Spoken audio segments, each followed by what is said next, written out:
Welcome back to our channel अपनी school.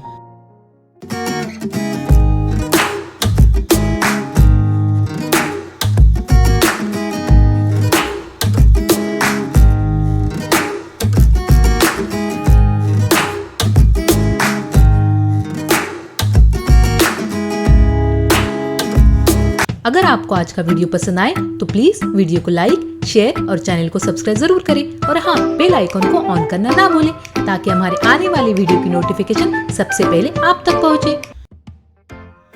आज का होमवर्क है जोड़ियां लगाइए। यहाँ पर अलिफ और बे दो कॉलम दिए हुए हैं जिसमें अलिफ कॉलम के अल्फाज की जोड़ियां बे कॉलम के अल्फाज से लगानी है। अलिफ कॉलम में पहला लफ्ज है सबा की, दूसरा लफ्ज है फूलों की, तीसरा लफ्ज है बुलबुलों की, चौथा लफ्ज है घटाओं की, पांचवा लफ्ज है ताजगी की।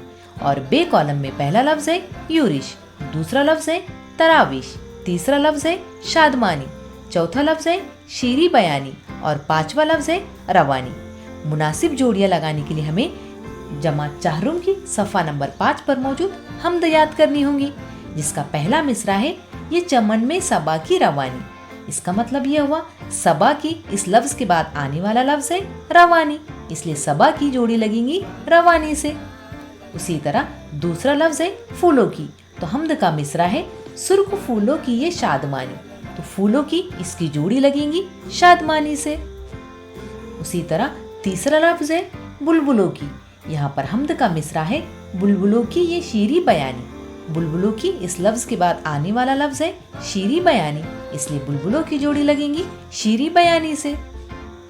अगला लफ्ज है घटाओं की और हमद का मिसरा है काली काली घटाओं की यूरिश।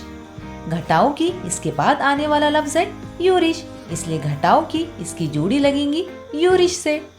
अगला लफ्ज है ताजगी की और हमद का मिसरा है बाग पर ताजगी की तराविश। ताजगी की इस लफ्ज के बाद आने वाला लफ्ज है तराविश, इसलिए ताजगी की इसकी जोड़ी लगेंगी तराविश से।